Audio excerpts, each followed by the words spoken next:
తమ్ముళ్ళు నీ చుట్టూండే real estate బ్రోకర్లు వాళ్ళందరూ కలిసి భూములను అగ్రిమెంట్లు చేసుకుంటున్నారు. 6 నెలలుగా నడుస్తుంది దందా. ఇలా పాలసీ బయటకు వచ్చింది. ప్రభుత్వం గింగిరాలు పడుతుంది. ఇప్పుడు పాలసీ ఎట్లొచ్చింది బయటికి ఎట్లొచ్చింది నీ దోపిడీ ఆపనికి ఎవడో తెలంగాణ బిడ్డ నిజాయితీ గల్లోడు గుండె ధైర్యం ఉన్నాడు బయటికి చెప్పిండు. తప్పే ఉందా అలా? అంటే నువ్వు దోపిడీ చేస్తుంటే అడ్డుకుంటే నీకు నచ్చినది చెప్పు. అసలు ఎందుకు దోపిడీ చేస్తున్నావు దాని మీద చెప్పు. ప్రభుత్వం ఏమంటున్నది, ఈ 9,300 ఎకరాలు అది కూడా ఎంత ధరకి ఇక్కడ ఉంది గజం అంటే ఎకరం 50 నుంచి 75 కోట్లు ఉంది. కానీ ప్రభుత్వం ఏమంటుంది, రిజిస్ట్రేషన్ ధర 12,000 ఉంది. ఇక్కడ మీరు 4,000 కడితే చాలు, 4,000 రూపాయలు కడితే చాలు గజం. అంటే ఎకరానికి 1,60,00,000 ఇది అవుతుంది అనుకుంటా. 1,60,00,000 కడితే నీకు 50 కోట్ల నుంచి 75 కోట్ల విలువ చేసే భూమిని ఫ్రీగా ఇస్తా. అది తీసుకొని నువ్వు అపార్ట్మెంట్లు కట్టుకో. నువ్వు బ్రహ్మాండంగా 10 తరాలకు తరిపడా ఆ పారిశ్రామికవేత్త పెద్ద ఆయన ఎవరైతే ఉన్నారో ఆ యాజమానిగా వారు సంపాదించుకోవచ్చు అని చెప్తున్నారు. కానీ వాస్తవం ఏంది, ఇది ప్రజల భూమి, ప్రజల సంపద. ఈ ప్రజల దగ్గర నుండి సేకరించి రైతాంగం దగ్గర గాని రెవెన్యూ భూములు గాని సేకరించి పరిశ్రమలకు ఇచ్చిన ఉద్దేశం ఉపాధి కల్పన, సేకరించి ఈ పారిశ్రామికవేత్తలకు కట్టబెట్టిన ఉద్దేశం రాష్ట్ర ఆదాయం పెరగాలని, అంతేగాని ప్రైవేట్ వ్యక్తుల జేబులు నిండాలని కాదు.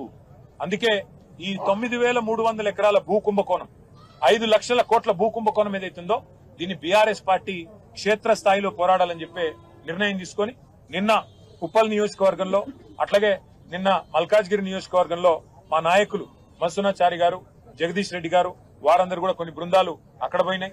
ఇవాళ మేమందరం కూడా, నేను, మా వివేక్ గారు, మా కృష్ణారావు గారు ఎమ్మెల్యే గారు, అట్లాగే పల్లా రాజేశ్వర రెడ్డి గారు, మా సత్యవతి రాథోడ్ గారు, ఎమ్మెల్సీ రాజు గారు, మేమందరం ఇక్కడికి రావడం జరిగింది. మిగతా బృందాలన్నీ కూడా ఇవాళ వివిధ పారిశ్రామిక వాడల్లో పర్యటనకు వెళ్తా ఉంది.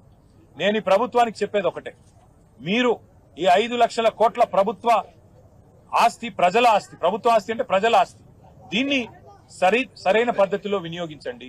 పేదలకు ఇల్లు కట్టివ్వండి, మేము వ్యతిరేకం కాదు. ఈ భూములు వెనక్కి తీసుకోండి, కావాలంటే 50%, 60% వెనక్కి తీసుకోండి. గ్రీన్ ఇండస్ట్రీలు పెట్టండి, మేము వ్యతిరేకించట్లేదు. అట్లాగే ఐటీ పార్కులు పెట్టండి, మేము వ్యతిరేకించట్లేదు. కానీ మీరు ఇష్టం ఉన్న అపార్ట్మెంట్లు కట్టుకోండి, మాల్స్ కట్టుకోండి. సొమ్మును మీరు అత్త సొమ్ము అల్లుడు దానం అన్నట్టు మేము దానం చేస్తాము, మీరు అమ్ముకోండి, ఇష్టం ఉన్నట్టు చేసుకోండి అంటే బీఆర్ఎస్ చూస్తూ ఊరుకోదు. నేను పారిశ్రామికవేత్తలు కూడా చెప్తా ఉన్నా, మీరు ఈ ప్రభుత్వం ఇచ్చే ఆషాఢపు సేల్ ఆఫర్ లాంటి ఆఫర్లు తీసుకొని మీరు 4 డబ్బులు కట్టి ఇది మాది అయిపోతుంది అని మీరు అనుకుంటే మీరు పప్పులో కాలేస్తున్నారు. ఖచ్చితంగా మళ్ళీ వచ్చేది బీఆర్ఎస్ ప్రభుత్వమే. మేము ఈ HILTP అనే పాలసీ ఏదైతే ఉందో దీన్ని ఖచ్చితంగా రద్దు చేస్తాం. ఇవాళ ఎవరైనా డబ్బులు పెడితే మీరు నష్టపోతారు. ఇక్కడ కార్మిక నాయకులతో మాట్లాడినాం, వారు అంటున్నారు ఈ ప్రాంతంలో 3-4 లక్షల మంది కార్మికులు ఉన్నారు, మరి మేమెక్కడ పోవాలా అని వారు మాట్లాడుతున్నారు. అంటే నిజంగా ఒక పరిశ్రమను తరలించాలంటే కూడా కొంత ప్లానింగ్ ఉండాలి. ఆ పంపించే కాడ, అందుకే మా ప్రభుత్వంలో ఆనాడు ఫార్మా సిటీ అని పెట్టాం ముచ్చెర్లలో. 19,000 ఎకరాలు ఈ పరిశ్రమలు తరలించాలి అంటే అక్కడ కాలుష్యం రాకుండా జీరో ఎఫ్లూయెంట్ పెట్టి అక్కడ తరలించాలని మేము ప్లాన్ చేస్తే, ఈయన వచ్చిన తర్వాత రేవంత్ రెడ్డి గారు అక్కడ కూడా రియల్ ఎస్టేట్ దందా చాలు చేసినాడు. ఫ్యూచర్ సిటీ పేరిట అక్కడ రియల్ ఎస్టేట్ దందా, ఇక్కడ HILTP పేరిట ఇక్కడ రియల్ ఎస్టేట్ దందా. ఈయనకు తెలిసింది రియల్ ఎస్టేట్ బ్రోకరిజం తప్ప ఇంకొకటి ఏది తెలియదు. పరిశ్రమలు తెచ్చేది తెలియదు, ఉపాధి కల్పించేది తెలియదు. మేము ఇవాళ ప్రభుత్వాన్ని అడిగేది ఒకటే, ఇందిరమ్మ ఇండ్లు అన్నారు, ఇండ్లు లేవు, ఇంకా కట్టలేదు. ఈ 2 ఏళ్లలో ఒక్క ఇల్లు కూడా హైదరాబాద్ లో కాంగ్రెస్ ప్రభుత్వం వచ్చినాక కట్టలేదు. ఎందుకు కట్టలేదు అంటే స్థలం లేదు అంటారు. పోనీ ఈ ప్రాంతంలో పిల్లలు ఆడుకోవడానికి ఏమైనా పార్కులు ఉన్నాయా? అవి కూడా సరిగ్గా లేవు, ఉన్నాయి కానీ సరిగ్గా లేవు, ఇంకా కట్టాలి, కట్టవచ్చు. పోనీ ముఖ్యమంత్రి గారు అంటున్నారు యంగ్ ఇండియా స్కూల్స్ కడతాము, అంతర్జాతీయ ప్రమాణాలతో కడతాము అని. ఒక 25 ఎకరాల్లో ఇవాళ ఇక్కడ తీసుకుంటే ఒక యంగ్ ఇండియా స్కూల్ కట్టవచ్చు. లేదు పక్కనే ఉన్న నియోజకవర్గానికి కూడా లేదు అనుకుంటే కూకట్పల్లికి కూడా ఇక్కడే బ్రహ్మాండమైన స్కూళ్లు, ఒక 4-5 స్కూళ్లు ప్లాన్ చేయవచ్చు, వేలాది మంది పిల్లలకు అవకాశం ఇవ్వచ్చు. అది కూడా చేయరంట. పోనీ ఇందిరమ్మ ఇండ్ల కోసం ఈ 1000 ఎకరాలు 1100 ఎకరాల్లో ఒక 500 ఎకరాలు తీసుకొని హైదరాబాద్ లో ఉండే పేదవాళ్ళకి చాలా మందికి ఇక్కడ కట్టించి ఇవ్వచ్చు. అది కూడా చేయరంట. మీరు చూశారు మన జూబ్లీ హిల్స్ లో ఆఖరికి బొందల గడ్డలకు కూడా జాగలేవు, గ్రేవీ శ్మశాన వాటికలకు జాగలేవు. ఇవాళ వాటి కోసం కూడా జాగలు లేకపోతే పోరాటాలు జరుగుతూ ఉన్నాయి.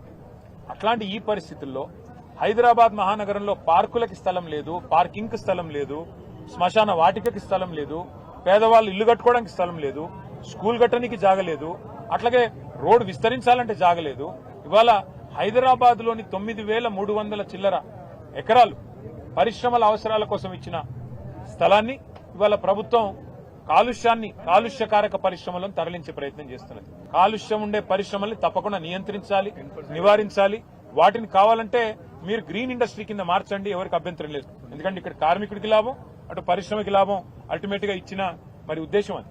కానీ ప్రభుత్వం ఏమంటున్నది, ఈ 9,300 ఎకరాలు అది కూడా ఎంత ధరకి? ఇక్కడ మార్కెట్ ధర 1,00,000-1,50,000 ఉంది గజం, అంటే ఎకరం 50 నుంచి 75 కోట్లు ఉంది. కానీ ప్రభుత్వం ఏమంటుంది, రిజిస్ట్రేషన్ ధర 12,000 ఉంది. ఇక్కడ మీరు 4,000 కడితే చాలు, 4,000 రూపాయలు కడితే చాలు గజం, అంటే ఎకరానికి 1,60,00,000 కడితే నీకు 50 కోట్ల నుంచి 75 కోట్ల విలువ చేసే భూమిని ఫ్రీగా ఇస్తా, అది తీసుకొని నువ్వు అపార్ట్మెంట్లు కట్టుకో, నువ్వు బ్రహ్మాండంగా 10 తరాలకు సరిపడా ఆ పారిశ్రామికవేత్త పెద్ద ఆయన ఎవరైతే ఉన్నారో ఆ యాజమానిగా వారు సంపాదించుకోవచ్చు అని చెప్తున్నారు. కానీ వాస్తవం ఏంది, ఇది ప్రజల భూమి, ప్రజల సంపద. అందుకే ఈ 9,300 ఎకరాల భూ కుంభకోణం, 5 లక్షల కోట్ల భూ కుంభకోణం ఏదైతుందో దీన్ని బీఆర్ఎస్ పార్టీ క్షేత్రస్థాయిలో పోరాడాలని చెప్పి నిర్ణయం తీసుకొని మేమందరం ఇక్కడికి రావడం జరిగింది.